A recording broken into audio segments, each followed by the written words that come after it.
is this chick? Like, you were always so quiet. I'm like, that's exactly it. That's the only thing people ever remember when they see me is you were so quiet. So now that I have a message, I can't remain quiet anymore. Yeah. But I think so. I love it so much. Today is the official book launch of Quiet Battles. Can you just take me through your first thoughts in terms of the morning, how it's been, and anything that's coming to mind as this day has finally come around? I am excited that the day is finally here. I think I woke up this morning and I had words that I needed to get out, right? So I've been thinking a lot about what I'm going to say today. And when I woke up, because I think the early hours of the morning is usually the time that I hear my thoughts. So I was able to get up and get those words onto paper. Now I feel comfortable. Now I'm calmer and expectant about the day. Okay, no, that's good, that's good. In terms of, were you able to get much sleep? Much sleep leading up to the day? I told you earlier that it's not a flex to get 5 hours of sleep, but I got 4. So I think the week has been a little bit hectic for me. Didn't get as much sleep as I would have loved to, but I think I'm okay. I'm energized for the day, actually. Okay. Can you speak on all that has gone into making this day a reality? Firstly, it was that we needed a book. Yeah. So without the book, there would be no book launch. I had to be deliberate in listening to my publisher, who's also a mentor and coach for new authors. And I had to take his advice in, you are the face of your book. You have to promote your book, you have to talk about it, you have to give the message to the people, because nobody's going to buy into just a book that's on the shelf. The message needs to be told before they actually get into the detail. So I needed to be deliberate in marketing it. I found a team that worked with me in terms of marketing and sharing the message on social media with their circles and with their community. And because of that, the interest in this book has grown significantly before it's even reached the people's hands. So I'm grateful for that lesson. So I would always say to people, do the work. You are the face of your products. So do the work. Okay, that's good, that's good. For you personally, what are you hoping to get out of today? In terms of, obviously, your expectations, but also on the other end, in terms of what you've accepted regarding how today might plan out and just how you see it going forward. So today, I don't want to major on any minors. I do know that some things can go wrong. What I've envisioned may not turn out exactly the way I've planned it, and that's okay. So I've come into this day expecting that whatever happens, happens. But the essence of today is for the people that are going to get this book and learn about the message of the book, to realize that they're not alone. I think that is the essence, that is the message, that is the mission. The mission is people, not the things, not the venue, not the food, none of that.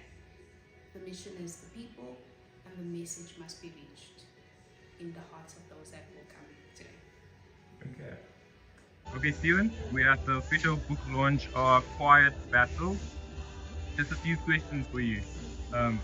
You being the spouse of Phoebe Strachan, you've had the opportunity to be in it and understanding what it took for us to get to this day.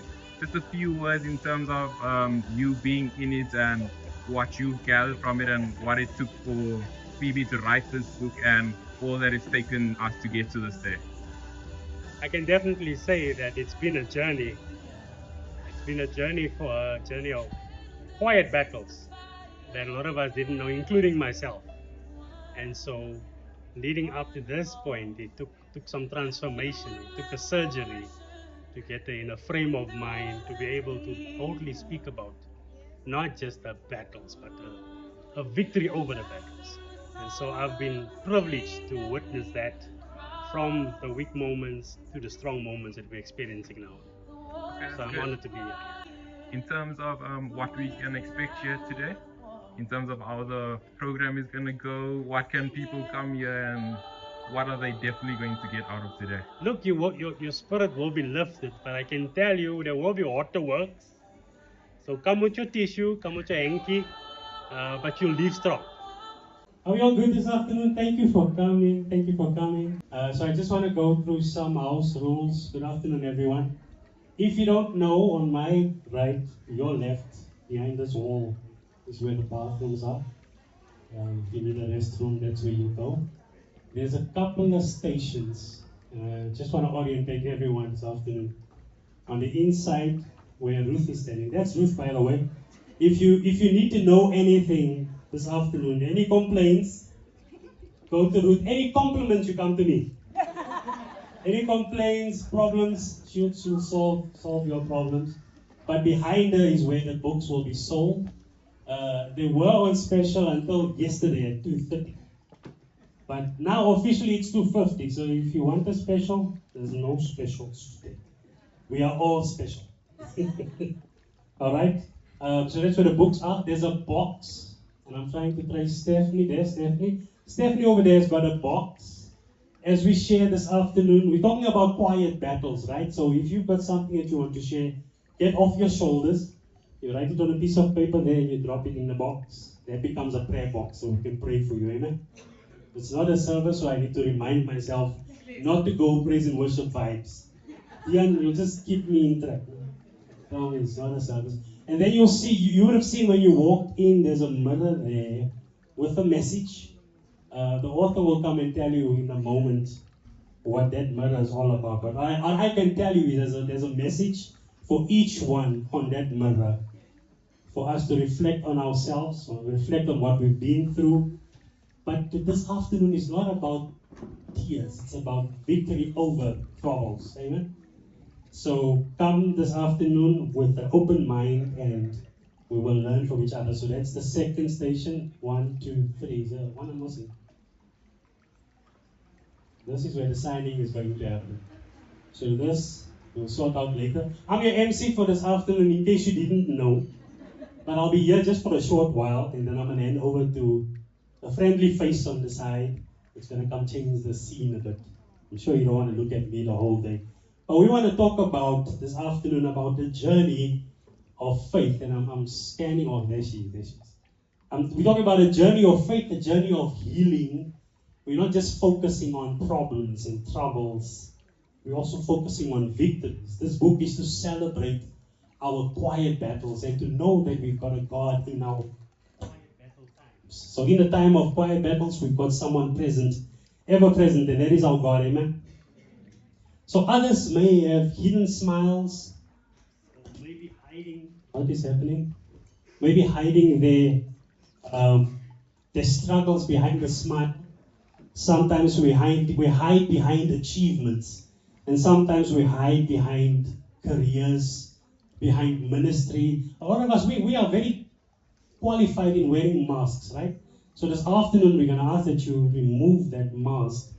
And as you remove the mask, you'll get the victory. For many years, I've walked this journey with the author, and I've seen how she's carried these burdens. And I want to just take a moment to introduce her to you from my perspective. Is that okay? I've walked with her, I've seen the struggles, and I've now experienced the victories. And we've been through many seasons together.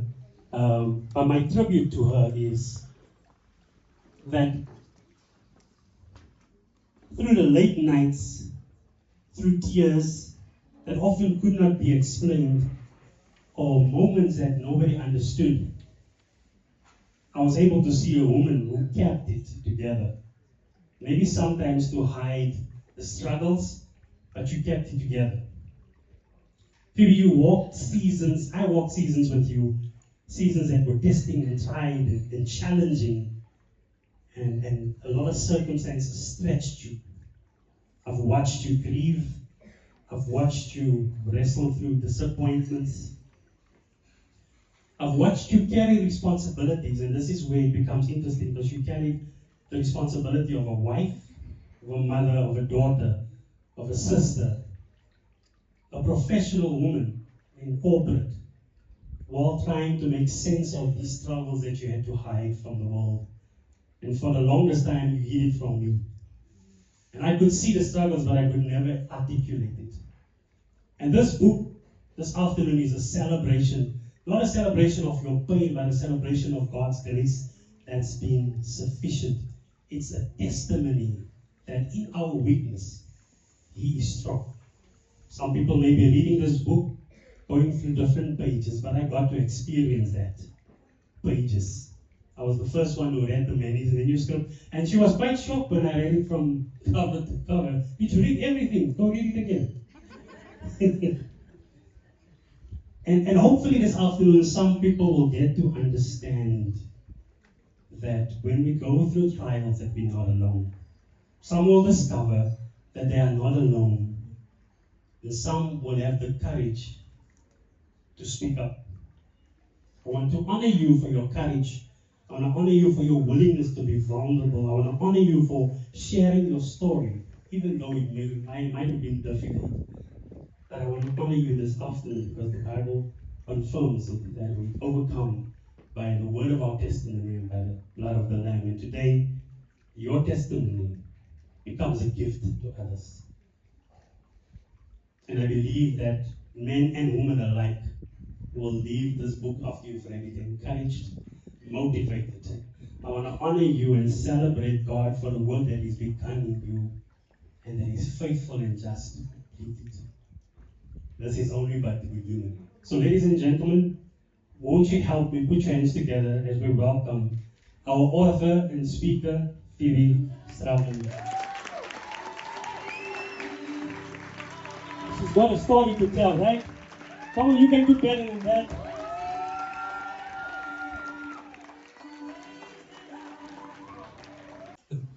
So the time is now, and so what I want to do is, I'm going to step aside, and I want to invite a special friend to the front. Her name is Tuso, and she's going to come to the front. She's a colleague from FNB, and she knows a colleague of mine. So this afternoon, thank you for all the colleagues and friends and family and all these connections that are here. There's a big crowd here. Thank you so much for being here. So she's a gifted artist, and she's going to bless us with a song. And she'll also be the moderator this afternoon for our panel discussion. So won't you help me make welcome Tuso as she comes to the front.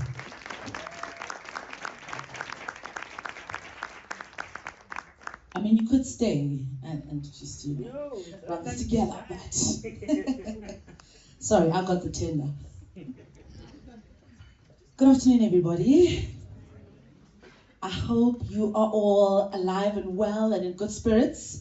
I'm going to introduce myself in a bit, but before I do that, I want to just sing you a song. This is actually an original song that I wrote, and it's titled Hush. It's almost like I knew that Phoebe was going to write a book like this. And when I saw the title of her book for the first time, literally it felt like my stomach dropped, because I was like, sure, what a loaded title. So the song is called Hush. I know you don't know it, but if you're able to catch a little bit of it, please do sing with me, okay? Peace and quiet, a precious commodity. Finding calm in a world full of chaos, such a tall order. An overload of anxiety, fear, depression. Oh, the mind never stops. Thoughts blowing everywhere, suppress, so pause, decide, and do. I know it gets hard sometimes, but first you gotta hush. Won't you hush, my brother? Hush, my sister. Hey, just hush. Hush. Just hush. God is gonna make it alright.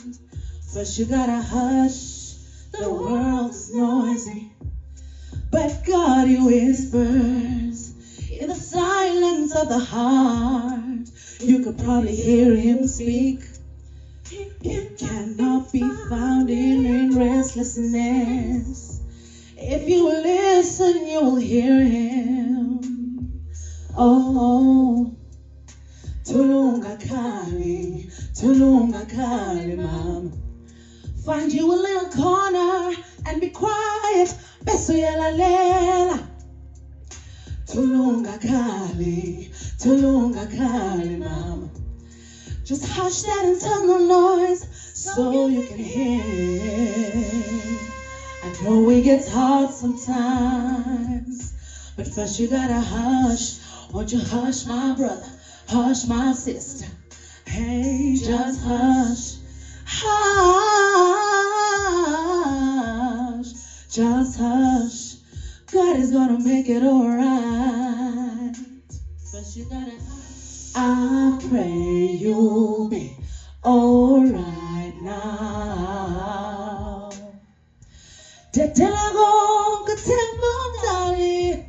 I pray you'll be alright now.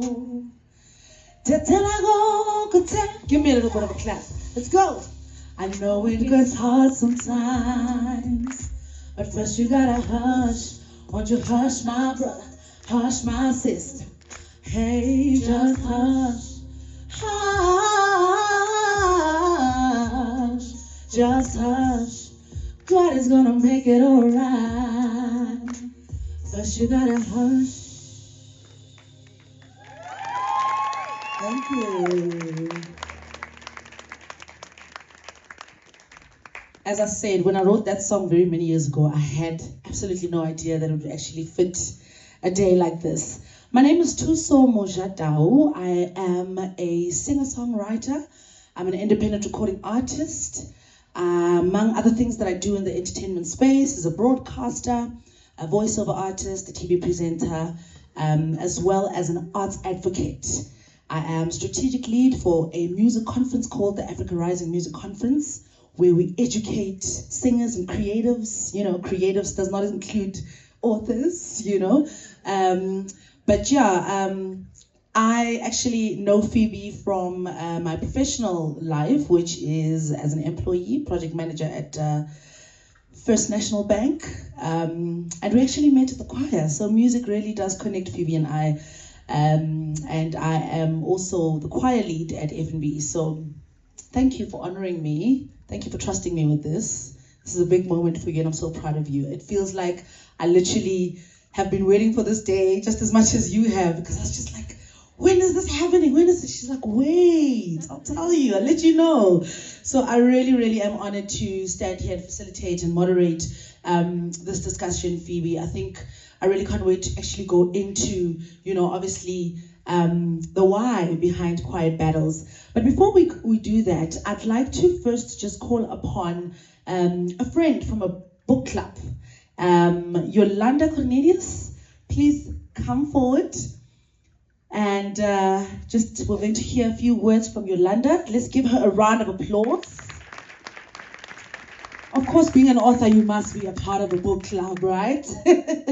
All right, you can stand here and do your little talk, and I'll sit over here. And over to you. Thank you. Good afternoon, everybody. And welcome. Yes, well, congratulations, Phoebes. I was sitting and thinking this morning, gee whiz, wow. So, self-introduction quickly. My name is Yolanda, and I am an original member of our book club. And I know as you go through the book and you start reading, you'll hear about this famous book club. And yes, I'm one of the original people. When I was sitting and thinking, Phoebe said to me, can you come and join the conversation, because I do public speaking, talk about cybersecurity awareness all the time. That is my job, my profession. Phoebe and I met so Phoebe and I worked at the same corporate, and I needed to go on maternity leave, and we needed somebody to replace me. And this is 22 years ago. Yes, I was looking at Leslie this way and I said, you know, you actually need to be there because you like the reason why we meet.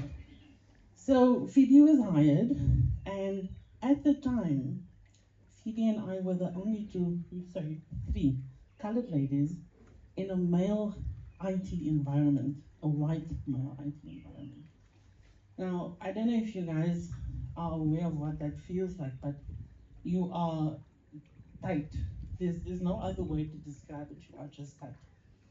And after Phoebe, we got five more people, five more ladies, all colored ladies.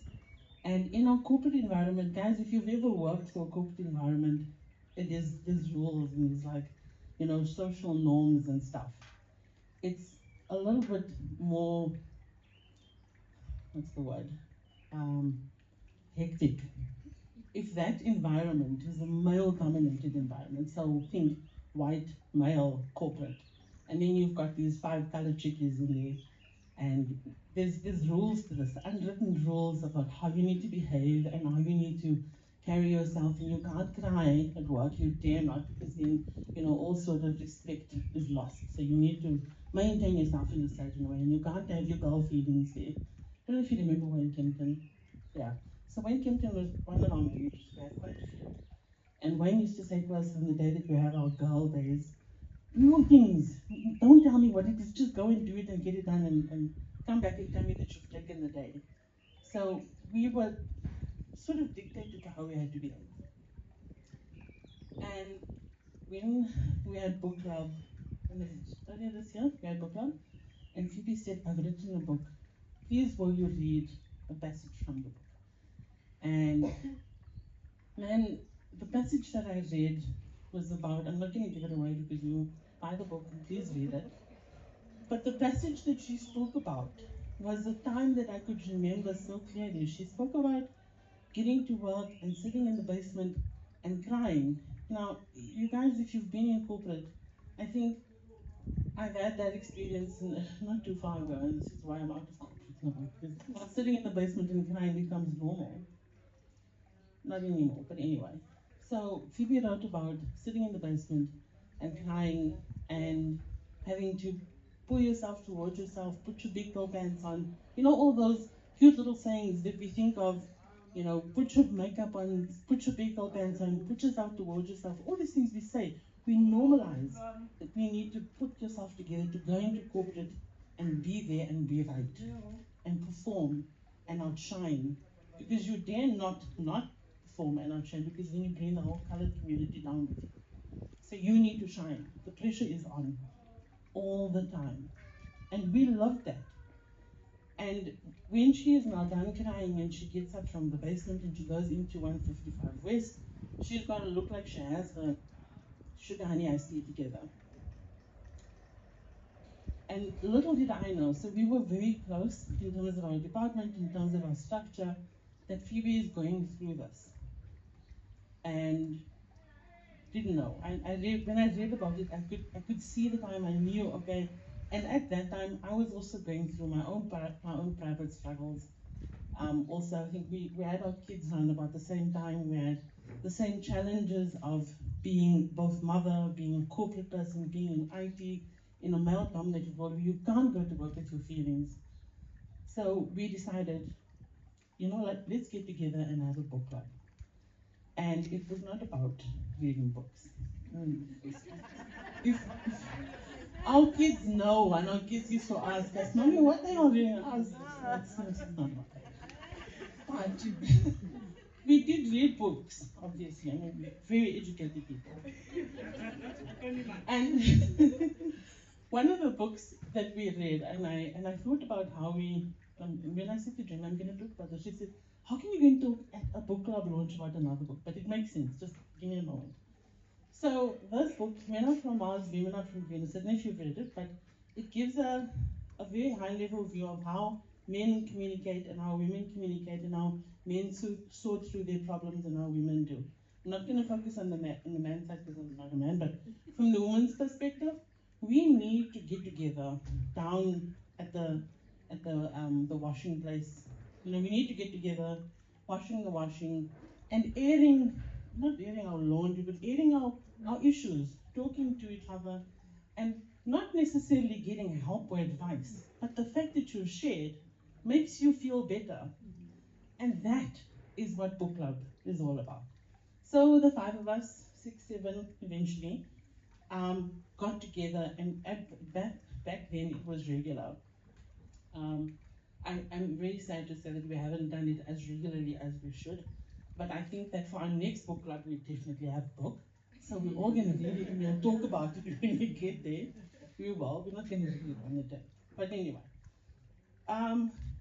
book club was that. It was putting out your hand and saying to your friend, I'm going through stuff. And even though Phoebe went through stuff, and sometimes we didn't know, sometimes we did, we were always within reach of each other.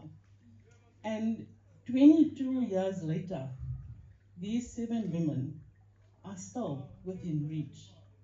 There is nie 'n ding that we go through that we don't know about me. And we love each other. We are angry at each other, because I know she's very angry at me, but that's her problem.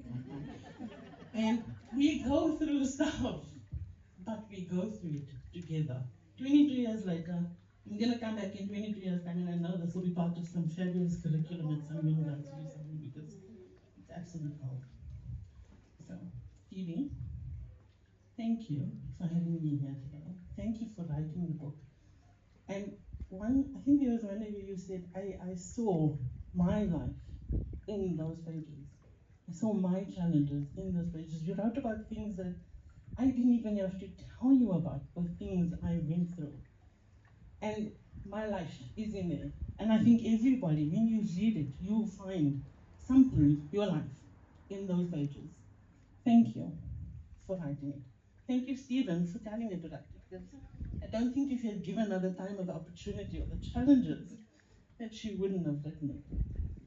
And thank you for Book Club. And thank you to all my book club friends for having me and being part of our journey.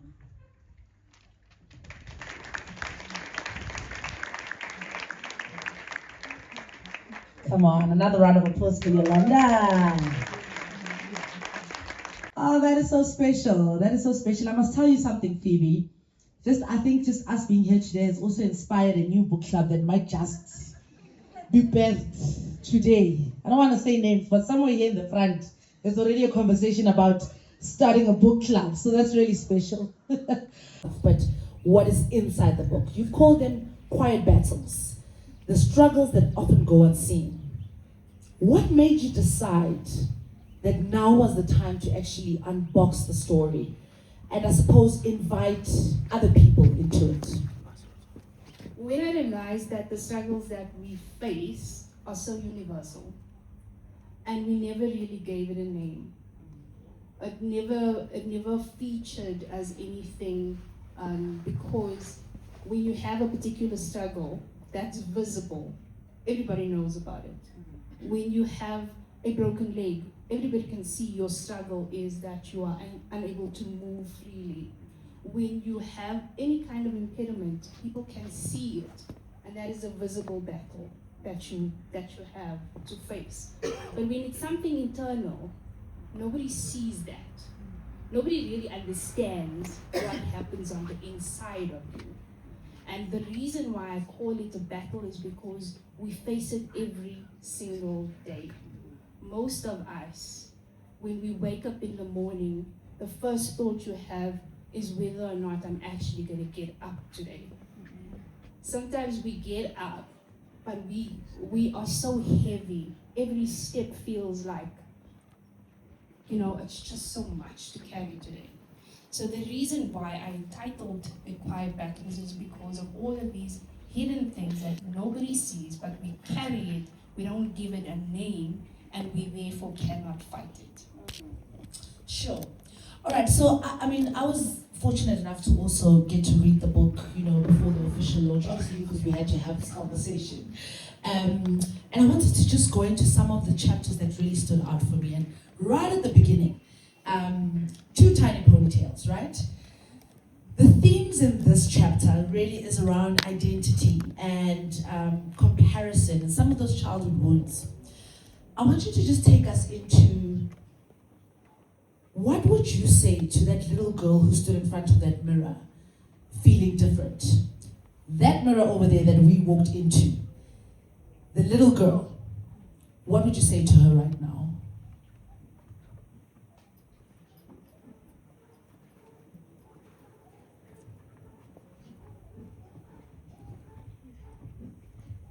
Take your time.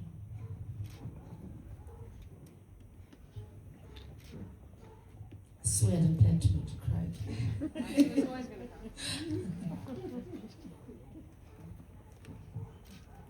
Sure, I haven't spoken to that little girl in such a long time.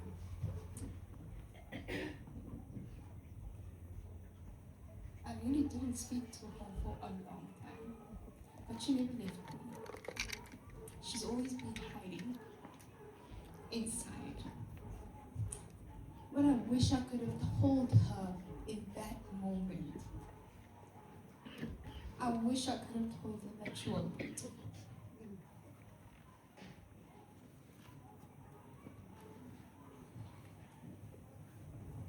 I just wish I could have told her that she's already enough. And I want to tell you, ladies, beauty standards are standards set by other people.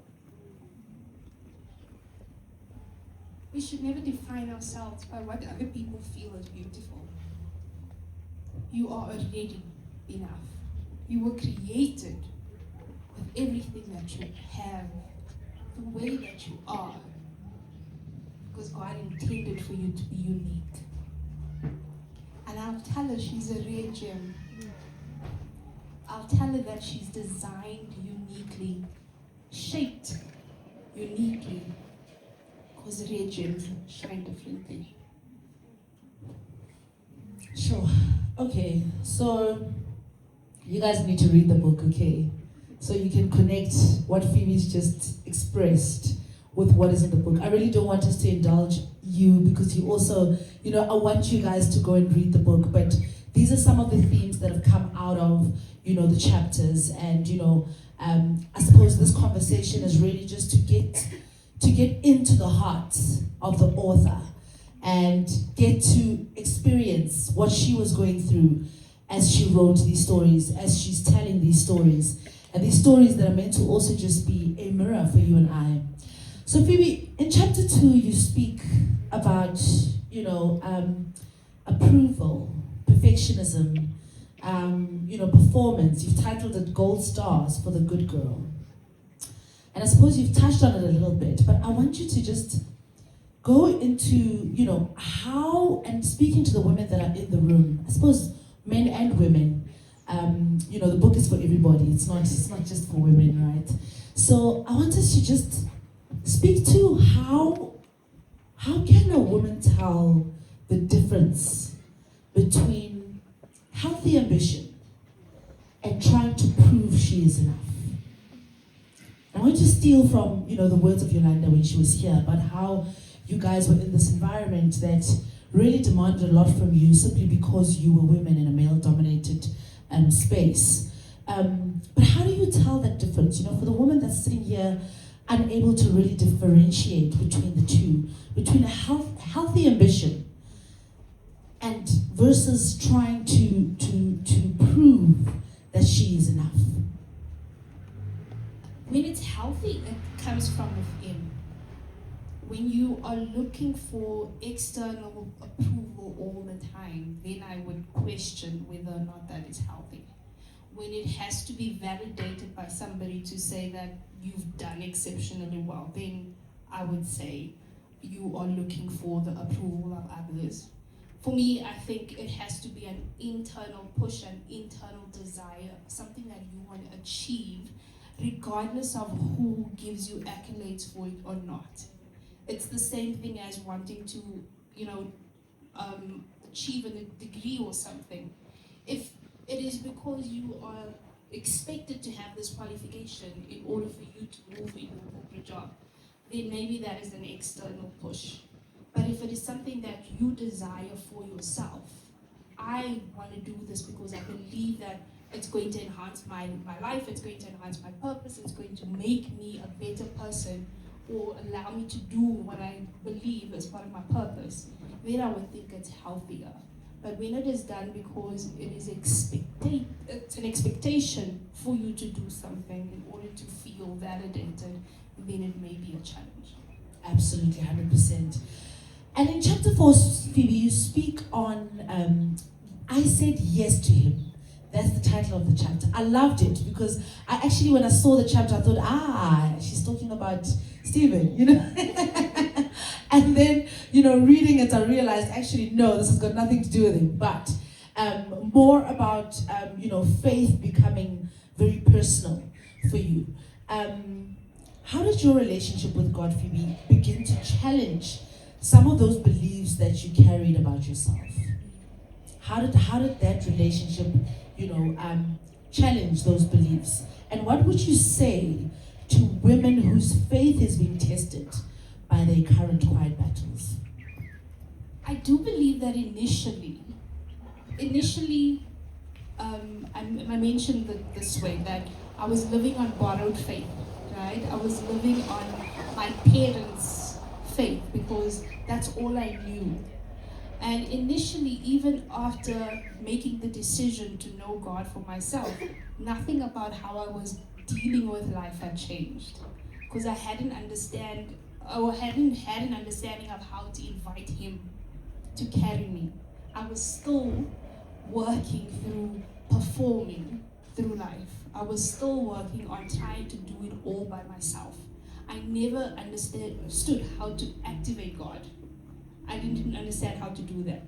So it was being a Christian by name only, not based on relationship at all. And that came through many, many years of walking this faith journey. And what I want us to believe about that, or understand about that, is that your faith journey doesn't have to be perfect. It's not going to, you know, be overnight, I accept Christ into my life and all of a sudden I do all of the right things, say all of the right things. We fall, we falter, but we get up again. And that is the challenge of, you know, this faith walk with God, is activating your relationship with Him, but finding ways for Him to show Himself over and over through your life. So, in chapter 5, which is also one of the chapters that really stood out for me, it's, you know, a chance at love. And this is where you go in about vulnerability and hope. You know, what fears surfaced when love became a real possibility for you? The fear of being left. I suppose that's a reality, right? Yes, I think the love chapter for me was a very tricky one. Firstly, because the girl inside of me was looking for attention. She was looking for somebody to just notice her. And unfortunately, it was the wrong time and the wrong circumstance. But it didn't mean that it was the end of the story. What I wanted to highlight from that situation is that sometimes you want the right things at the wrong time. And it's okay. And we make mistakes along the way, and we hurt people along the way. But it's okay. Give yourself grace. Sometimes we're just naive. Sometimes we're just a little bit desperate for the love. But it's okay. And even in our adulthood, as women in my age group, I would say, because a lot of my friends, we've matured past certain phases of our lives. We don't have the first boyfriend anymore. And my ideal was also always first boyfriend, marriage, like my mother and my father. And it didn't happen that way. And I had to be gracious with myself to say, well, this was not a failure. It was just a journey. So let's be gracious with ourselves in our love journeys, however they play out. You're not condemned to be alone just because something failed. You're just waiting for the right person with the right heart to trust them with your heart. All right. I'm going to leave it at that. I won't say anymore. Okay, so Then you go onto chapter 7, which is another chapter that I think for me really sort of resonated with me a lot. And you've titled it "The Clever Girl Fails," and that's quite a strong statement to actually just kind of, speak to what you speak about in the chapter. And I just thought, sure, very little people are actually able or I suppose brave enough to use the word fail when they speak about their own story. You know what I mean? And this is about disappointments, identity crisis, failures, And I think that's a reality that we sometimes shy away from facing in our own little stories. But I want you to take us through, your thought process or your heart in that chapter when you wrote that chapter, and why. Just take us through why you really think and believe that failure is often such a powerful teacher in our journeys. Because failure is supposed to be that thing. It's not supposed to be final. Failure is supposed to be a step closer to where you need to go. And sometimes we think failure means this is it, I can never achieve anything, I'm not worthy. That's what failure does for you. I'm not worthy, I'm not strong enough, I'm not capable, I'm not able. And I failed. Some of my friends were like, what? Phoebe failed, what? Yes, I failed. I failed not only academically, I failed in life, in certain points of my life. And I felt the disappointment and I felt the weight of what that does to you. Because when one failure cripples you, you are unable to move forward in many things. Because what resonates, the only thing that stays, is that there was no lesson. There was no lesson in the failure. We live in that space of, I'm not good enough, I can't do this, I failed once, it's never gonna happen for me. And when you live with that, everything else in your life starts failing because you're already determined that my life is a failure. We need to have the failure moments. It's a lesson, it's a stepping stone, it's not your final destination. So what were some of those practical things that you might have done, Phoebe? And I suppose this is maybe just something that people can take away today, specifically around moving away from, moments of failure, I suppose, and not owning it as your life story, Because, a lot of the times we build our identity around, the things we do and the things we achieve. But how do you separate who you are from those achievements such that, when the things that you've built your identity around suddenly fails, around you, and you feel like it's not a failure of this, it's a failure of me. What are some of those practical steps maybe that you took to kind of overcome that? I wish I could tell you that there's steps. I don't know. And that's the reality of life sometimes. There's no ABC of how to fix certain things. I think it's the realization that these are moments in time and they're not, there's no perfection in how we move through life. So the failures, again, I feel, are maybe moments of disappointment. It's not the destination. We have to be able to realize that there are other things that we are succeeding in every single day. If you love your family, that's a success. That's a story that you must be proud of. If you're doing well at your job, that's a success. That's something you must cherish. If you are able to help people, that's a success story. Sometimes we attach value to things that are, important to some, but they're not everything. There are other things that make us successful people, that make us less failures in life. And we have to embrace that for ourselves. Again, not looking at other people to define what our lives should be, what standards for success are. Sure. All right, I want to skip right through to chapter 13. Okay, actually chapter 12. because I want us to have that conversation, and if we can spend a little bit more time on that one, because I think it's something that, you know, all of us go through. And I think the reason why the title of your book resonates so much, you know, I've got friends of mine here that literally didn't know who you were until I posted your poster on my WhatsApp, and she's like, this title, I want to be there, you know?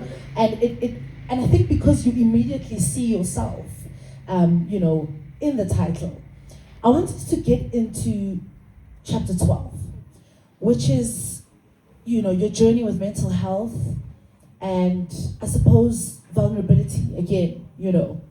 And I think, in my opinion, it's one of the bravest chapters in the whole book. Because again, you know, to admit that I am not well is not the easiest thing to do, you know. Why was it important for you to tell this part of your story? Because who am I without telling everything? It wouldn't serve the purpose of not telling you that I've struggled with mental health. It wouldn't help anybody to know that I'm concealing a part of my life that was the most challenging battle, because it started when I was a little girl and I'm still fighting that battle. So the mental health journey is a difficult one to tell because of the stigma. It's a difficult one because if you've been brought up in a Christian home or in a Christian environment, you're supposed to be strong. You're supposed to show up, overcoming, victorious, praying, and things get resolved. But sometimes it doesn't work out that way. Sometimes you have to take time out. And for me, time out was in a psychiatric ward. For me, it was telling people that I am not coping with life. It was being that real to say, every day is a struggle. I get up in the morning and I'm crying myself out of bed. I get up in the morning and I'm already telling myself I'm a failure. I get up in the morning and I'm already saying I'm unfit to be a mother.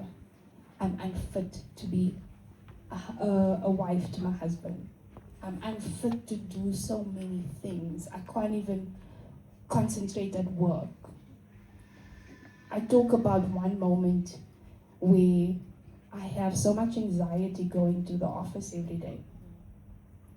And it just cripples you in a way that you can't explain. And you feel judged before people even see you. So I talk about the mental health struggle because I know I'm not the only one. I know I'm not the only one that feels I'm not okay today. I'm not my best version. I would rather not be here. They'll survive without me. I really am not needed. It's too difficult to do this. And for many women that have to walk that journey every day, it's okay.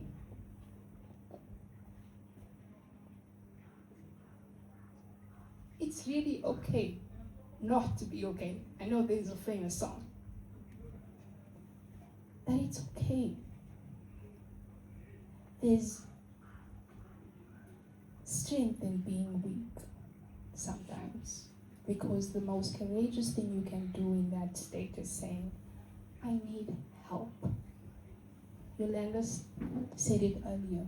We need to reach out. And reaching out is sometimes what we think is a sign of weakness. That is the time that you are actually strong. When you can reach out and say, I need help. Find a cheat code with your friends, with your family, that they know in this moment, I need to be there for my friend, my sister, my brother, whoever it is in your life. It's not pretty. It's not pretty. But we were never expected to be perfect in any case. So, yes, I've had many psychiatric ward admissions, and many of them failed. You don't come out healed. You don't come out perfect. But what you do come out with is with tools. I say prayer is a weapon in your struggle. But therapy is the method. It's the strategy. Okay? Please do not feel bad for looking for help, even through therapy. There's tools, there's strategies, there's ways that you are guided with the professionals to help you manage. There's no shame in that. The same way you would go and see a doctor when you have some issue with your heart because you need to live. The same way we look for assistance when there are mental health issues or challenges with our emotions. There's no shame in it. And that's what I want to tell you today. Yes, it's not easy. It's not pretty. It's not even, there's no formula to say it's going to be over in a month. But you're going to have tools to cope. That's the strategy. All right. I want to jump straight into chapter 13, right? Because I know a lot of us corporate girlies are in here, and this might actually, benefit most of us. You've titled this chapter "The Corporate Mask," and it needs no further explanation, right? Because it's quite self-explanatory. I want you to take us through what masks were you wearing during this season, Phoebe? Firstly, the mask of performance. I performed my way to the top. I performed my way to the top, guys. If I must tell you, there's nothing about me that was special. Nothing about me that was special. I just did whatever was in expectation. And that got me one step further. And the corporate mask, I talk about the performance more than anything. I always say as colored girls, we put on an accent, right? So that we sound a little bit more professional. Yeah. We know that, no? Swing. Steven says we got 5 minutes. But yes, the corporate mask was, for me, the hardest part of my journey. I never felt like I belonged. I never felt like I was adding value, that my voice was enough, that my ideas were enough, that who I was enough. I always felt like I was coming short. Stephen says this, if you compare yourself, you are either coming out better or worse. Sure. I was always worse. So the comparison game for me in the corporate space was the hardest to deal with. And just feeling like I was valuable. My voice was valuable. But yet, the promotions kept coming. I don't know why. It didn't make sense. Grace, Mama, grace. Sure, okay. We've literally got 5 minutes, so I think I'm going to ask you 2 or 3 more questions. If you can just maybe quickly go through them. Stephen, we see the time. Chapter 19, Monday the 13th. Turning points, transformation. Why is this day significant in your story, Phoebe? Monday the 13th is the day that physiologically my body changed. Not by choice, by circumstance. You'll read about it in the book, so you'll find the reasons why I had to have surgery that altered my womanhood. And I talk about it because I didn't think it was a big deal until it was a big deal. I didn't think it was going to impact me in the way that it did until it did. And it just brought back those questions of who am I without a womb, right? Who am I without certain things? Not only a womb, but when you have these big moments in your life that changes you forever, you question, who am I? When somebody is removed from your life, you question, who am I without them?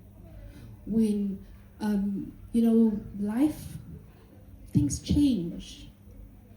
And then the identity question comes back, who am I? And I think Monday the 13th was that time where I really needed to find who I was again. All right, let's quickly go through the final chapter, Quiet Battles. Chapter that's obviously titled after, the book itself. And just to kind of, I think chapter 22 is sort of, you go into the bigger picture, right? You look at everything in totality. What do you hope the readers see when they hold this book up as a mirror to their own lives? What are you hoping that we get from it and we see from it? Exactly what you said. It's a mirror to their lives. I want you to read the book, and I want you to find your quiet battle in every chapter. And if you don't see it in yourself, maybe you've seen it in somebody else. Because really, the story is my story, but it is yours too. It is your reflection of what is it that I've been carrying in silence. Have I done anything about it?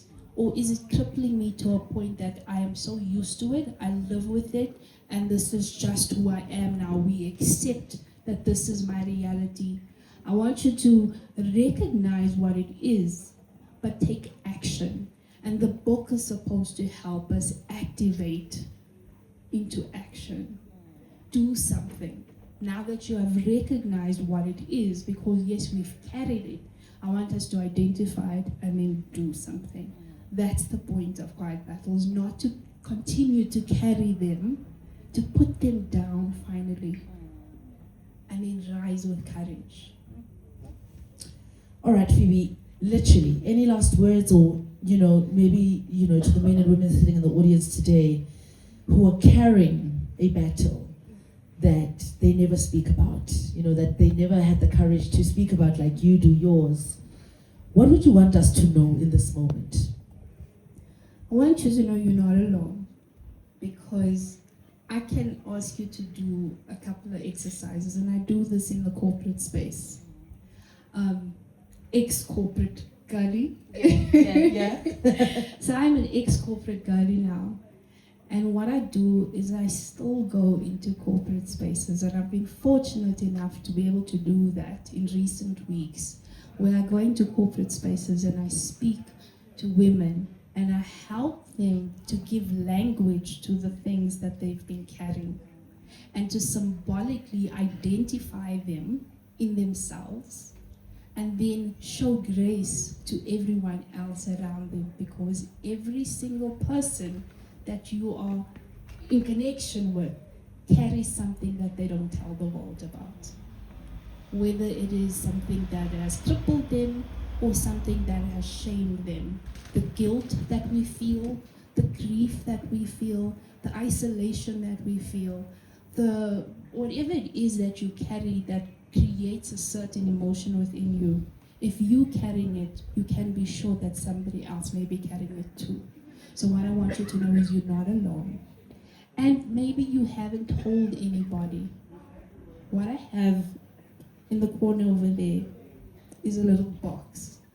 And as an act of symbolically recognizing something that you have been carrying for a long time, during the course of the afternoon, go to the box. You think about it now, go to the box. Write it down anonymously. You don't need to disclose anything to anyone. And as an act of saying, I've identified something I've been carrying for a long time, and I want to put it down somehow. Maybe I don't have the strategy just yet, but to identify it is an action on its own. and symbolically write it down and let go of it. Okay? So when you drop it in there, it's an act of saying, this I don't want to carry no more. So that's one action. And I want to challenge you to do that before you leave today. Just take a moment at that box and let go of it just for a moment. And then you go look at yourself in the mirror. And then you read the transcription on that mirror. And you move with boldness. Sure. All right, I think that brings us to the end of the conversation. I hope you're all feeling inspired to get your own copy of the book. And make sure that you get all the juicy details, because we gave you absolutely nothing about what's inside. But that's the whole point, because we would love you to make your purchase and read the book. I feel like Phoebe deserves a standing ovation. So can I ask that you all stand up? And I'm going to also ask Phoebe to stand up. And I'm going to present to you, ladies and gentlemen, top-selling, award-winning author, Phoebe Strachan.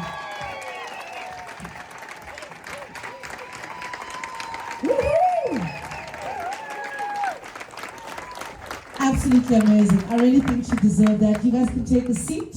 We've got as the eldest sister, you know, no pressure. Because obviously, I mean, as the eldest sister, you play quite a big role in, you know, your younger sisters. I suppose, you know, helping to shape them and walk the journey with them. Perhaps maybe also just to, as a start, introduce yourself and just give us very briefly, just a brief description of your relationship with Phoebe and how it was, you know, growing up. Okay, so my name is Ruth. I'm the eldest of 3. I'm almost 50. Woohoo! I'm a bit younger than my cousin. But anyway, so yeah, I'm the oldest of 3. My mom and my dad are here. And these are my 2 sisters. And growing up, I think when we were younger, me and Phoebe were very close in age. We were like a year and 5 months apart. 3 months apart. So we were very close, and then Tessa came along, and then, yeah, they stopped that. She was, yeah, Tessa was a lot then. That's what we thought, because she came in and she got all the attention, and she could do things that we couldn't do when we were growing up. We could never wear pants, and Tessa was the one that wore pants. So, yeah, but the 3 of us have become very close over the years. And one of the things that we do share is our mental health battle. And we share it in different forms, but we support each other through it. And I don't know if there's any other families that have like all the siblings that's dealing with those types of issues, but I'm very fortunate to have my sisters as my support.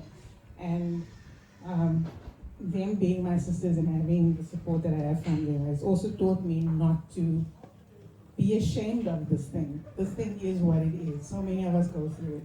Whether you're a man, whether you're a woman, it's not just for women. We all go through these things. It's just something that we must go through, and something that we need to know we can reach out at any time. I'm very privileged that I can do that with them. Going through any difficult period, I've come to learn that my sisters have my back. And I think we all need to learn who that person is, or who that group is that are those people that help us through, especially mental health issues. In fact, any other issues in life, right? There's different circles that we find, and whatever circle that you need help with, there's always someone that's able to be with you. Beautiful. Tessa, yourself? Do you want to just introduce yourself and just tell us from your perspective? They say you're a lot. I don't know. You know, from your perspective, you know, how your relationship was with your sisters growing up. Sure. My name is Tessa. The only person who still carries the broomsday around here. But yeah, as the youngest sister of 3, in what I consider to be a really, really unique family. And I think that one of the things we all acknowledge is that we've had the privilege of being born into a family to parents who are just extraordinary human beings. And so a lot of people who are sitting here will know that my parents are extraordinary people. And we had the privilege and have the privilege of having them as ours. And that has been, I think, the biggest thing that has shaped all of us, is having extraordinary parents. I've always said that my parents are the kind of people that I would want in my life, even if they weren't my parents. So that should say a lot. But the extraordinary thing about our family was that we always grew up knowing that we were growing up in service of community. And that's the thing that makes my parents extraordinary.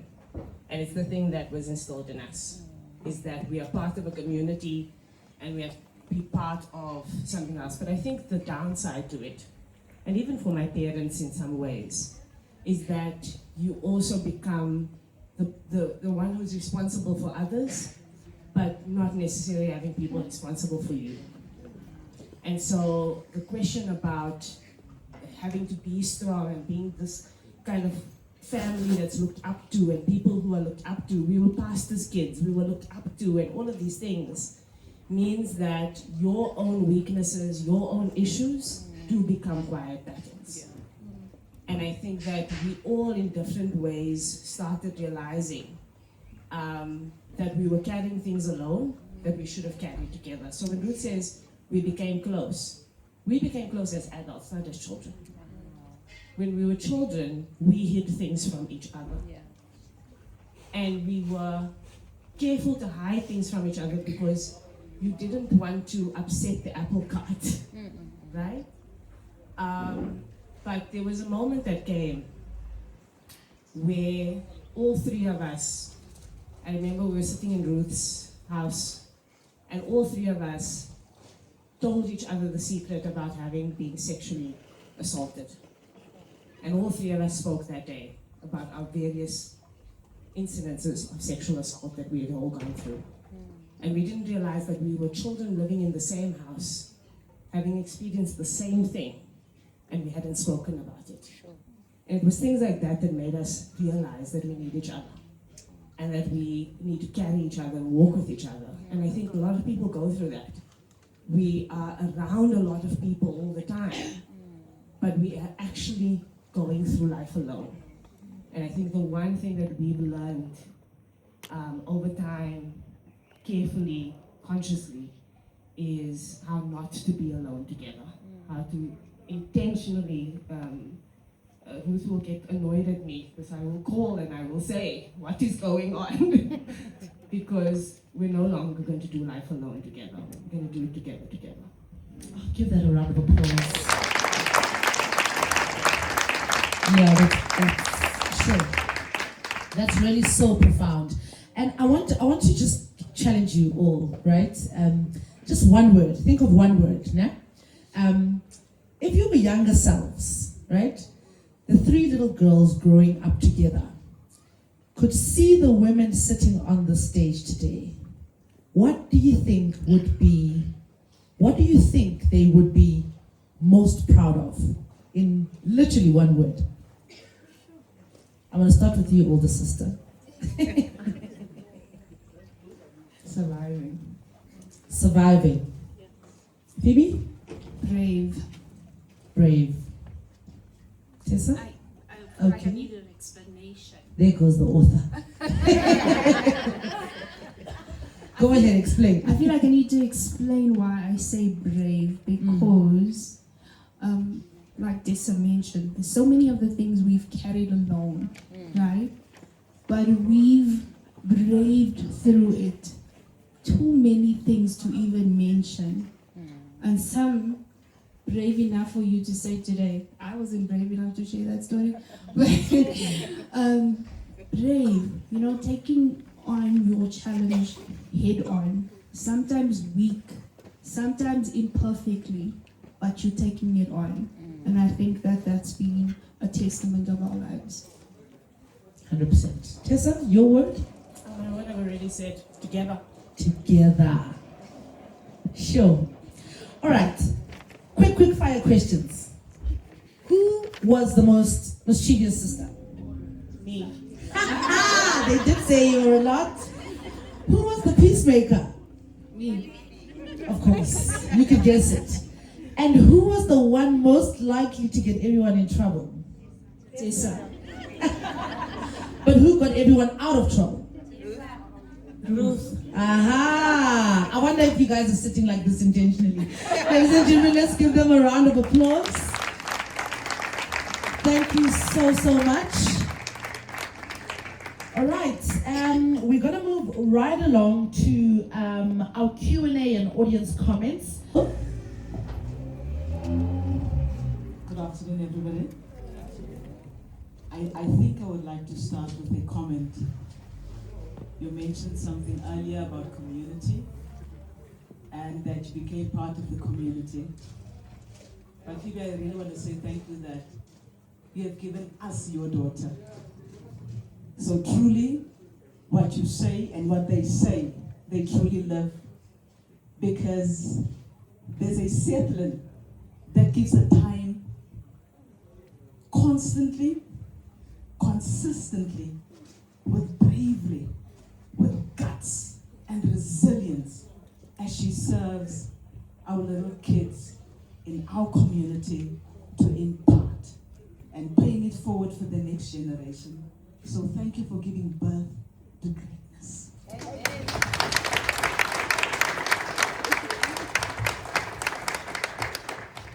And my question is this: at which interval were you fully persuaded that now is the time to share my story with the world? When I realized that the day of my funeral, people were going to arrive and nobody was going to know the person lying there. That's when I was persuaded to do this. I didn't want my parents to live with questions, because now they fully know their daughter. I've learned so much from them. I wanted to be out there fully, unafraid, imperfectly, so that I can help others come out of the shadows too. I was tired of being the wallflower, the perfect little girl, the image. I wanted to just be free.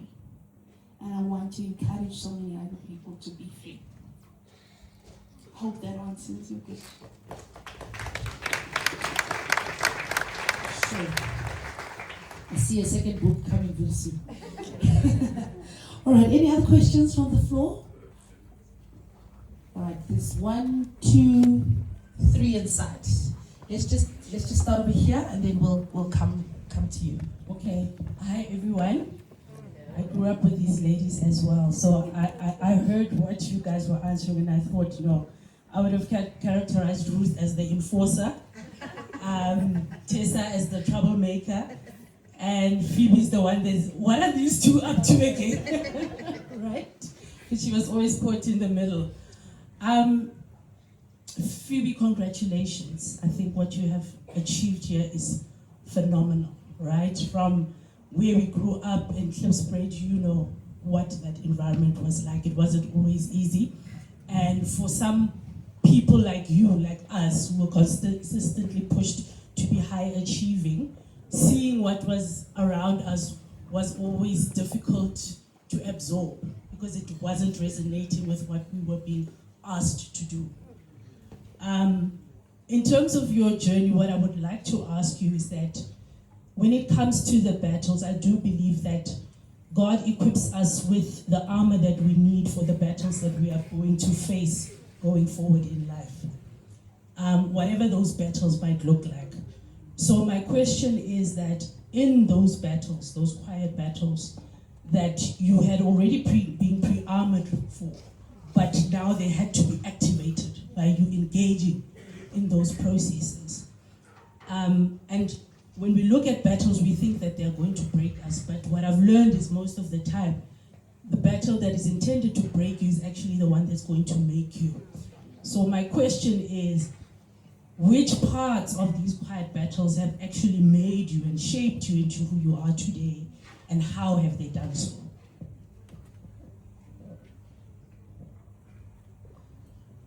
I think a few of the quiet battles that I mentioned in the book is what I think stands out the most for me, and that is mental health, right?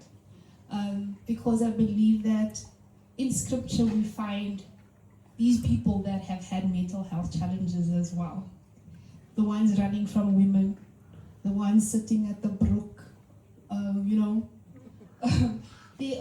there are instances where we find characters in the Bible that thought less of themselves, yet they were used. So I think the quiet battle, how it resonates with me now in my faith walk is that even though you struggle with things, you are still valuable in God's eyes. You can still be used with your flaws and all. And having to accept that about myself and saying, yes, I'm imperfect, yes, I'm weak sometimes, yes, I fail at certain things, but God still sees me as a vessel that He can use to help others. So I now embrace every challenge and every battle as a starting point to reach out to somebody who's dealing with exactly the same thing. So I may have overcome at a certain point, I'm able to pull somebody up with me. So I use that now as a tool to help others. Let's give it a round of applause. Thank you very much. Good afternoon, everybody. I am a proud Eldoradian today. Yay! Congratulations. The content of your book, from what we've heard, I think if no one is being touched here this afternoon, then that person is dead.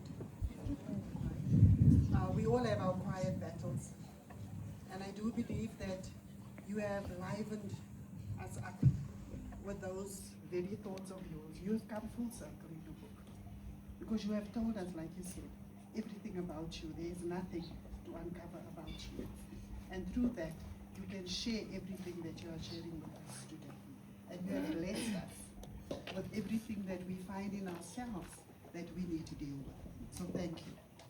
My question is, we grow up in community, and like the three of your sisters and yourself and your parents, we are governed and we are guided by a community life. So a pastor's daughter must never do anything wrong. A teacher's children cannot do naughty things. So my question is today is that through your book and through your quiet battles, how do the children of today, our youth of today, how do we instill in them the very things of quiet battles and taking their speed bumps as achievements and not as the end of the journey? Because we as parents, we as the very people that's supposed to guide and mentor and guide them through life, is the one that designs their future for them. And like you were standing in front of the mirror and thinking, I'm not enough. There are so many of them standing there because they look up, they look left, they look right, they look forward, and they don't have somebody that's going to tell them they are enough. So how do we deal with our communities? Thank you. That is a challenge, and it starts with words. I think sometimes it's the words that we utter that shapes how people move. And what we say to our children matters. But it can't be enforced if it's not said to you first. Because what you believe is what you eventually say. I remember, and this is true for my child, right? And I talk about this all the time because hair has been a thing for me, right? The way my hair looks, the way I manipulated my hair, and the way it shouldn't stand up like two swords. You know what I'm saying? I speak about that now because it's words that I was telling myself about what hair should look like, and then I eventually passed that on to my children because now their hair should look the way I say it should look. What I believe, why I'm saying that is that what we say is what we impart in our children. So we need to start speaking right words, proper words, true words, uplifting words to ourselves, we'll then impart that onto our children so that they can then walk in that right spirit, the right way, the right things, do the right things, not only because it's being enforced in them, but because you believe it, and what you believe you transfer. It's a script. I call it, when I speak in corporate spaces today, I talk about the money script. When you were born in a family, and how you were introduced to money is how you then relate to money. If you did not have much, you will go into your life with a scarcity mindset, right? You either then want to preserve everything that you have, or you want to, do differently. You want to earn more because you understand what that means. So I believe that we also sometimes hand over a script in what we say to our children, to our communities. We need to start changing the script, hand them something positive. Sure, give that a round of applause. All right, there's another question inside there. Hi, Phoebe. Thank you so much for sharing and thank you for your vulnerability. I haven't read the book yet, so I don't have an in-depth question, but I would like to know if you could please tell me a little bit more about the cover. Is there something that happened in your life at that time that made you select that picture? Thank you. Yes. So the cover of the book, you'll see, there's a young girl there. And that young girl did something brave for the first time. I talk a lot about my hair. My chapter 1, you'll find stories about my hair. And in this particular cover, this girl decided to embrace something that she was always afraid of. And that is to go natural. So it was symbolic of letting go of something that had defined me for so long. It was like letting go of a weight that I'd been carrying for so long. And that was the freest I'd ever been in my life. Letting go of it, putting it down, cutting it down. And I thought it was perfect for what we do when we carry quiet battles. We have to sometimes cut it off. Right. Any other questions? Very last, over here.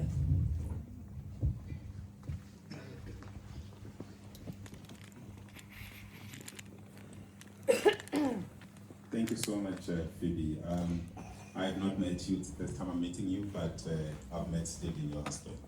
I've worked with him for the last 2 years, and every day of that 2 years, I actually tend to know you, and I tend to know your children. So through him, so it's always nice when you work with someone, and what connected me and him is because we're both Christians.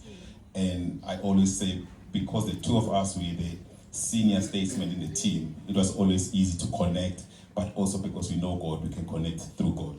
Now, quite an interesting book and very emotional, and thank you for sharing your story and allowing yourself to be vulnerable in the process of sharing your story. Maybe 2 things about the book. Now, when you were selecting the different themes, I'm sure there was one theme that was difficult to put together. What would be that theme or that chapter that was so difficult for you to put together? And the second part of the question, your book is very emotional. And how do you stay emotionally connected to the work that you're doing in developing the book? Thank you.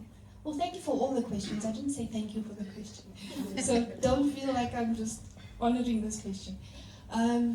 Thank you for that question. I think it is emotional. The theme that sticks out to me the most is faith.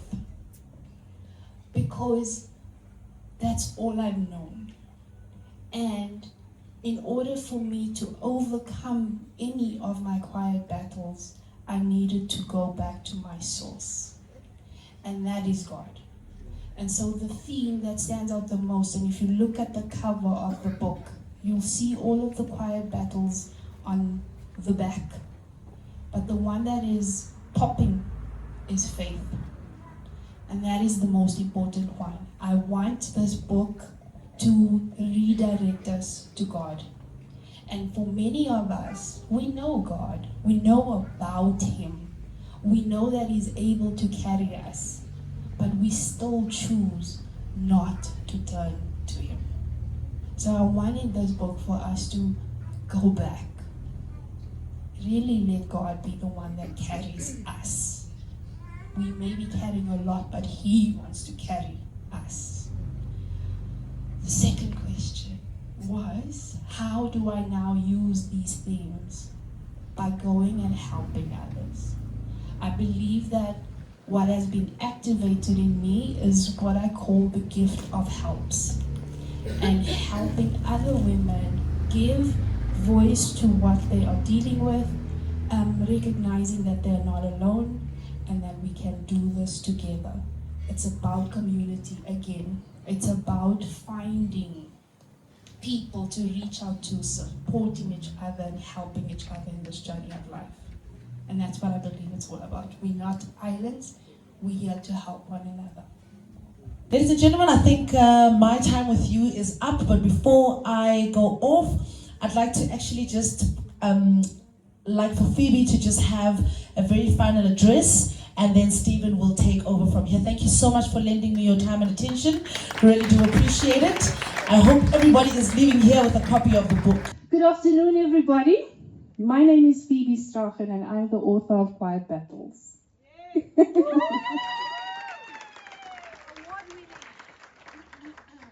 So I've really been thinking about what to say today, and I had to put it down because I didn't want to miss anything and anyone in this process. And when I look across the audience and I look at the faces and I see you, and if I cry, forgive me because I cry a lot, okay? But each familiar face releases a memory for me. Because if I've connected with you before or not, there's a story in why you are here today. And some of you know me from before I was born. That's my parents. Some of you knew me as a baby or a toddler. Some of you knew me as a child. Some of you are my family. And I can't see a thing because I didn't bring my glasses. Some of you are my friends from every age of my life. Some of you I've worked with. Some of you I've sang with. Some of you I fellowshipped with. And some of you I led with. Some of you I met in hospital. And some of you I met in boardrooms. Some I've met through social media. And some of you I haven't met at all. But we are all here today. So it doesn't matter how we got to know each other, but being in the same place at the same time for this moment means a lot to me. So I want to start off by saying thank you. Thank you for being here. Thank you for trusting me with your time this afternoon. Thank you for showing up, because you didn't need to, but you did. And I honor that. And I want to maybe not talk about the book right now. I want to talk about the people that has helped me today or helped this journey, and say thank you in that way. We can talk about the book once you've read it, no? Okay? Then we'll talk about that. So I want to say thank you today, particularly to the Breeze Block team, to Portia and everybody that is here today. Thank you for allowing us to use this space. I chose this space particularly because it's imperfect. And that is symbolic of how our lives are sometimes. Imperfect, but we rare gems in our own right. So don't ever despise your imperfections, embrace them. And that is what Breeze Block of Faith symbolizes to me. And thank you for braving the cold today as well. Ek bewe soos ek hierso staan. So thank you to Portia and the team. To my publishing team, Darren and his team who are not here, but thank you for believing in this manuscript and for believing in this story. Because they didn't just publish a book, they helped me get my voice into the world. And for a girl like me who's always been quiet and shy, to have my voice heard is something powerful. So I want to thank them for the work that they do. And then I want to thank God for my spiritual leaders. My current spiritual leaders, Pastor Ash and Sister Verge, and for the church family at Leap of Faith Ministries for their support. There was a chapter in my life where Leap of Faith played a pivotal role. And I want to thank them for that, because from that chapter, Quiet Battles was birthed. So that church ministry means so much to me. But not only my Leap of Faith ministry community, my Mount Carmel community as well, for your love, for your praise, for your support, for showing up for me. I cannot thank you enough. We are connected forever through faith. And then I'd love to acknowledge a very special lady today. My only sponsor for this particular event. Her name is Clarissa Gregorio. And she's responsible for that beautiful mirror at the back. We want to thank her and her company. I want you to support her company, Sign Edge. And Clarissa, I want to say to you, you showed up for this dream. You showed up for this message. You showed up for people. And I understand your quiet battle. And that mirror will forever be a symbol of the strength and the courage to rise. Thank you. I want to pray that your business flourishes because you have a heart for others. To the team that is doing all of the photography today, I'm so used to being behind the camera and stuff, right? This is strange for me to like flash, but I'm like, yeah, I feel like that. So, but to the team, I say thank you for helping me capture these moments. I'm all about capturing moments, and I wanted to have that as part of this journey. So thank you to all of you. To my nephew Luke, who has been capturing the intimate moments, I want to thank you for saying yes. Where's Luke? It is. Thank you for saying yes without hesitation. I appreciate that. We got to connect a little bit in this brief time. And I thank you for that, Luke. And then to my Rare Gems team and my baking team, to the people that have walked alongside me for the past couple of weeks in marketing this event and marketing the book and marketing the community of women that we support together. I want to thank you for your support. Thank you for your love. You know who you are. They are all over the place. I appreciate you. They are the rarest group of ladies and very quiet. Someone would say, we've got a WhatsApp group about a marketing team, and have you ever seen a marketing team that's quiet? They are quiet, but they get the work done. You are a testament of the work that they've done. So I want to acknowledge them and say thank you. so much. There's another lady here that I just want to acknowledge. And this is where I'm going to get emotional.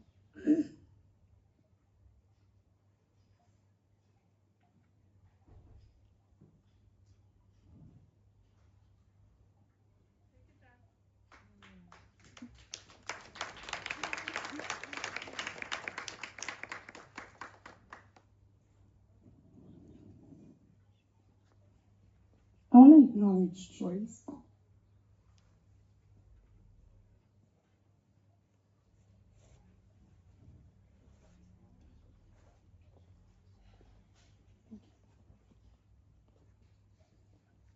And I'm going to read this through my tears before I call her up.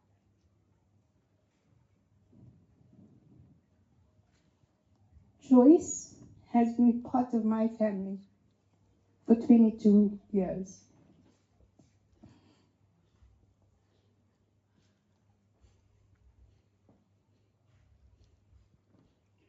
Her real name is Lorato, and it means love. And if you know Joyce, you will understand how that name fits her perfectly. So while I was fighting some of my quiet battles, through hospital admission after hospital admission, through seasons of depression, through the days I couldn't get up, Joyce was there. She was there for my goals. She cared for them. She was consistent in her home. She held my home together. Because I didn't have strength to do it myself. My girls adore her. She's more than Auntie Joyce. She's their mother.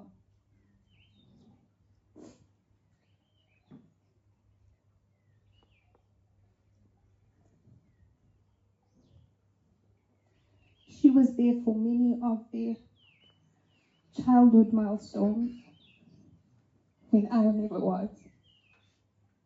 She was present through some of the most difficult times. I'm so sorry.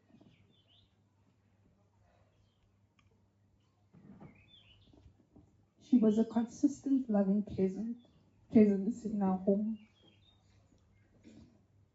Joyce is in this book because she deserves to be in this book. Joyce, please stand.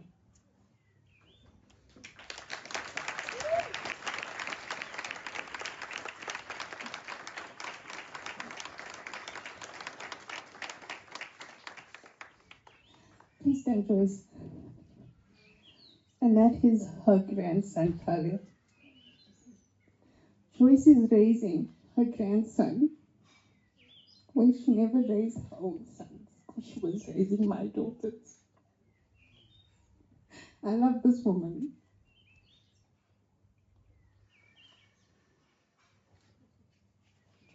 What you gave to our family, Joyce, I can never repay. I appreciate you more than life. And I want this audience to know that I honor you. My goals are who they are because of you. I love you, I respect you, and I want you to know that you mean the world to me. Thank you, Joyce.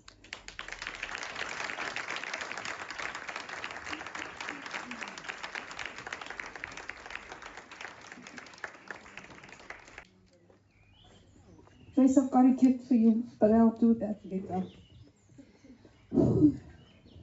To my book club goals. Yes, the book club.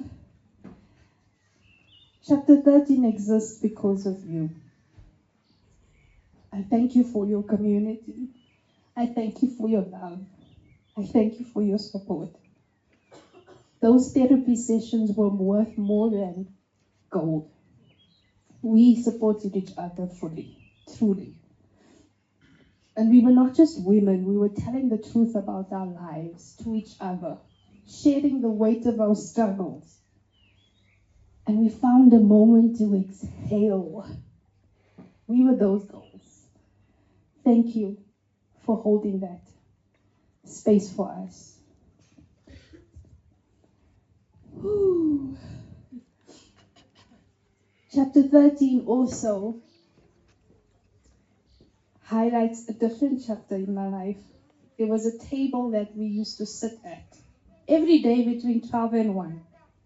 There was a group of us that found our way to each other. And in a corporate world where those spaces are very challenging sometimes, the group that we found, we call ourselves Umzabalazo, the struggle. We struggled through life, but we didn't struggle alone. Between 12 and 1 every day, we found reasons to laugh. And it was amazing. Those were my people. Those were the people that allowed me to, for a moment, forget what corporate world was all about. And they gave me a hope and a reason to go to work, because at least 12 o'clock we were going to laugh. Some of you are here today, and I want you to know that you are really my people. Thank you for showing up for me. Pamandra, tell the crew they missed out. Mary, you too. To do so, I want to say thank you today for your willingness to participate in this journey with me. Thank you. The first time we met, you allowed my voice to be heard in the choir. And it was a saving grace for me. You know, in a space that was drowning me out, I found hope again in that space. And I thank you for choosing to say yes to that audition tape. And today you are holding another space for my voice to be heard. And I appreciate you for being here. We want to support you in everything that you do. And then there's a woman who is not here today. Her name is Faith. You will meet Faith in chapter 20 of the book.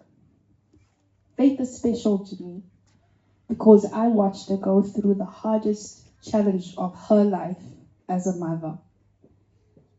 Yet, watching her, she showed me what true courage is. She showed up every day. She kept smiling. And people never knew the weight of what she was carrying. Watching her taught me what strength looks like. Watching her taught me what trusting in God looks like.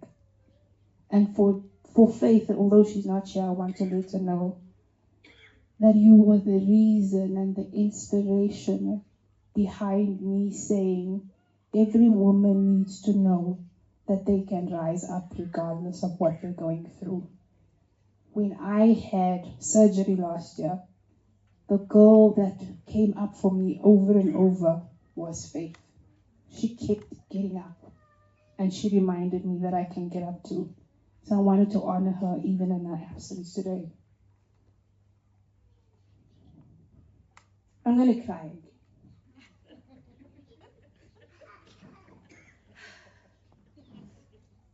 I'm going to cry again. And it's okay, right? It's okay to cry. I want to introduce you to my parents. Elliot and Harry Williams, please.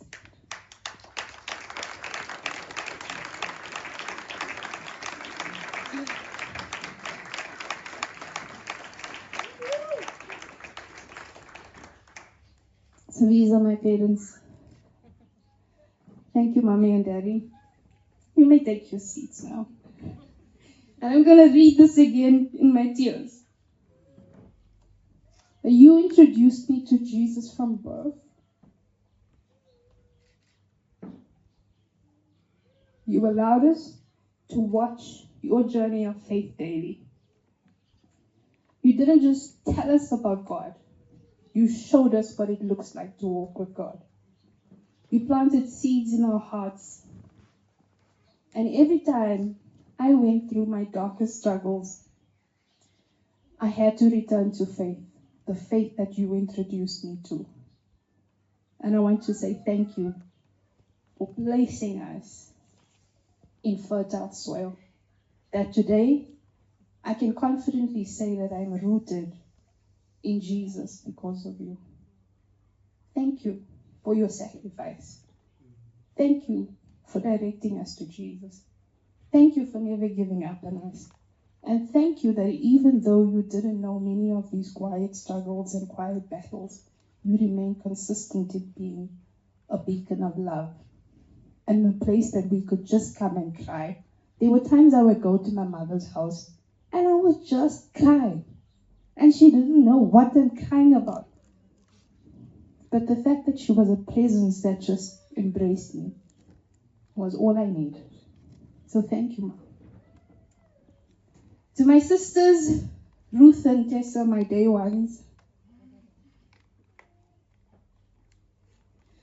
you are the two bravest women I know.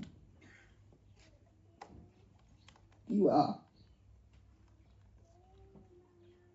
What we did today was special. Being vulnerable together was special.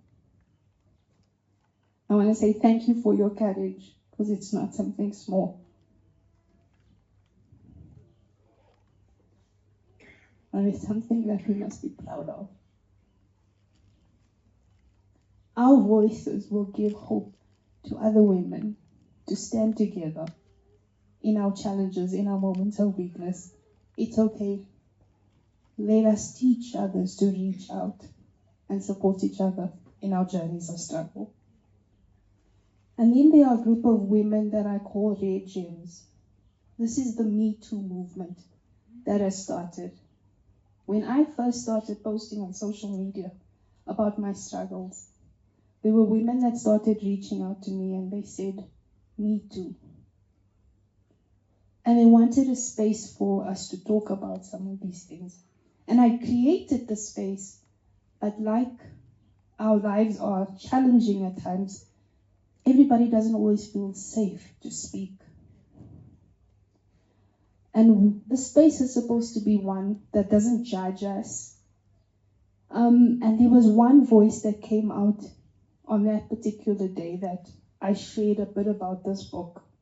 And that was my niece, Kaylin. She was the first woman to become vulnerable on a platform amongst a strange group of women. And I want to thank her for breaking the ice, because it helps other women come up and say, me too. Whew. I'm going to cry one more time.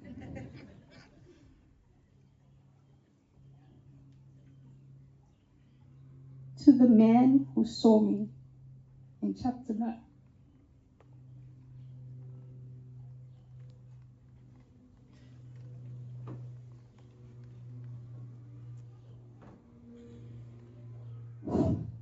You've been with me through every struggle.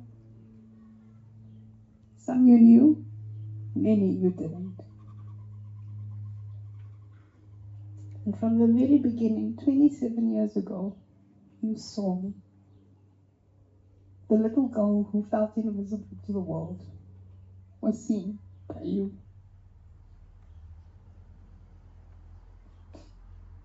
You are in the dedication of this book because you are the reason it exists.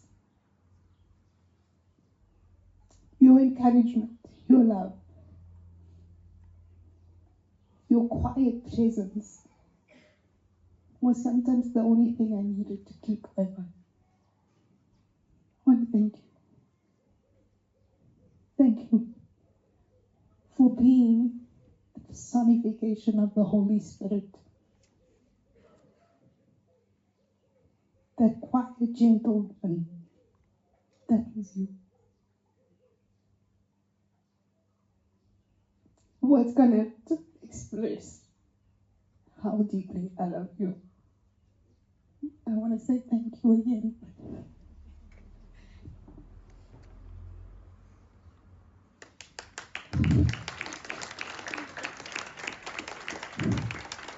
Sorry guys, I wrote a whole book for my speech. I'm almost at the close. To my daughters.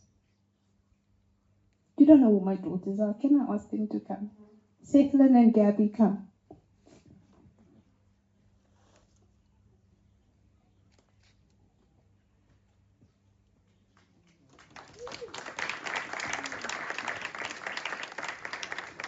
Let's not get you confused. This is the eldest. And this is my baby. Okay? She is 23, yes. And she's 20. Okay. Sethlin and Gabby. What I wrote to you is I know that many girls look up to their parents and their mothers and they say, I want to be just like my mother. I want to challenge you differently today. I don't want you to be the version of me that silenced her voice. I don't want you to be the version of me that wasn't brave. I don't want you to be the version of me that hid from the world. I want you to be the bravest, loudest, proudest, confident version of yourself. And the best way that you can do that is to find yourself in the one who made you. I want you to be the version of you that says, I know I can do anything because I know my God. That's my challenge to you today. So that you don't have to wait like I did for 47 years to find my voice. You can change that today. In your youth, in the prime of your life, use your voice. Help others. Change the world. Change your world. And I love you more than this book.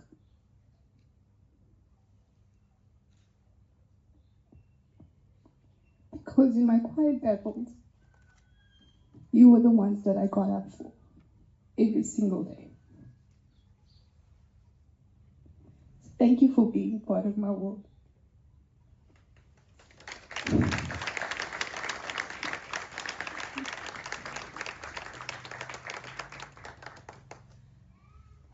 Thank you, girls. I'm sorry, guys. I'm never going to have this opportunity again, so I'm going to just do it all, okay? She may not be here, but she intended to be here, and I'm going to mention her anyway. My grade 1 teacher, Mrs. Apple, I found on social media. She was the one who saw a version of me that many of you have never seen before, because she saw the girl that was free before any of the quiet battles got a hold of me. And I wanted to honor her today. If she was here, I was going to introduce you to her. But she sent me a message the other day and she says, I remember the Dooms girls, but you were the smartest of them all. So thank you so much to Mrs. Atwell. But then I want to close off with you as the audience for your participation in this book. To everyone that has sent a message, a voice note, a congratulations, shared a post, liked a post, whatever you've done to share the message, before you even knew what the content was. I appreciate you. I want to acknowledge you. And I want you, once you've got the book and you've read the book, do two things for me. Please, read it as the mirror to your own life. And when you find what it is that you've been struggling with, there's a framework that I've come up with that I believe is going to work in how we address quiet battles. The first one, before you do anything, I want you to do this for me. What is this? What part of the body is this? This is your arm. We all have it, it's attached to us. The first thing that I want you to do is the A for arm stands for acknowledge. Acknowledge that this is going to be my weapon of choice, right? Because every soldier goes into battle with a weapon. My weapon of choice is my arm. A, I acknowledge that I have a struggle. The second thing I want you to do is reach out. R, reach out. Reach out for help. Reach out for community. Reach out for support. Reach out because you can do so. The last thing I want you to do is move towards God. Can you move towards God? That's your arm. That's how you overcome your quiet battle. Acknowledge, reach, move. Thank you so much for being with me.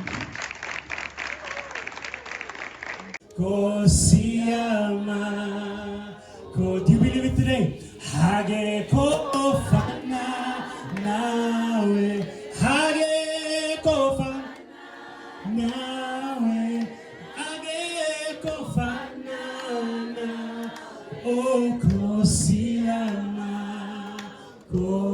You sing one more time. I want my pastor to come to the front. Pastor, please come. Hage kofana nawe, hage kofana nawe, hage kofana nawe, kosiyama kosi. There's no one like you, man. Phoebe's favorite verse is 2 Corinthians 12 verses 9. We're going to play the song that speaks about that. When I'm weak, then I'm strong, because His strength is perfected in my weakness. Phoebe has been through a journey. It was unseen. And God is going to elevate you. God is going to take you to higher dimensions. And the best is yet to come. God is going to take you to a place. I'm that person that Phoebe is talking about. At church, you get encouraged. At church, you get motivated. In church, you get inspired. And that is it today. The world is there. Phoebe has landed. The devil got the shot. Amen. Yes. So there's victory in this place. Right. There was a tenderness here. But we thank God that the devil got the shot. He didn't get the better of you. Amen. His agenda is to take you out. His agenda was from birth to make life impossible for you. But God has carried you. God has brought you to this place. And I want to thank you for staying in position. Many has left the post. Many has left the position. But God has kept you to stay in position. And so we thank God for the grace upon your life, the faith that you have and that has been bestowed upon your life. We thank God for the person that you are. One thing about Phoebe, Phoebe is very faithful. Phoebe is faithful. I always like to brag about Phoebe. If there's somebody that I would speak about, it's always directed to Phoebe. But she always carries this sense of humility. And one of the things and the character that stands out for you is that humility. And irrespective if you are not a loud person, you don't need to be, because the Bible says that your gift will make room for you. And we see that today. Your gift went before. Thank you so much, everyone. I know it's early, as I said, I was all into it. I want to call people to not. So she's running the show behind the scenes, so you know. It's not any everything. So there's a special people on the I just want to make sure that we all know where to go from here. There's refreshments downstairs, right? But the most important place for you is go with 2020. On your social media, this you can scan. So you're going to get your book, get your refresh. There's a box. Hello. Take my people with me. Together we are going to a brand new world. Far across the river, I hear freedom calling, calling me to answer. I'm gonna keep on keeping on. I'm gonna stand up, take my people with me. Together we are going to a brand new world across the river. I hear freedom calling, calling me to answer. Gonna keep on keeping on. I'm gonna stand up, take my people with me. Together we are going to a brand new world. Far across the river, I hear freedom calling, calling me to answer. Gonna keep on keeping on. I can feel it in my bones.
But well done, cuz.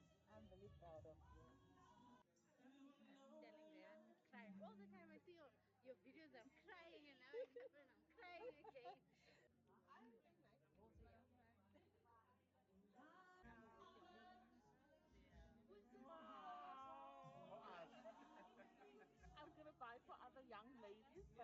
so proud of you.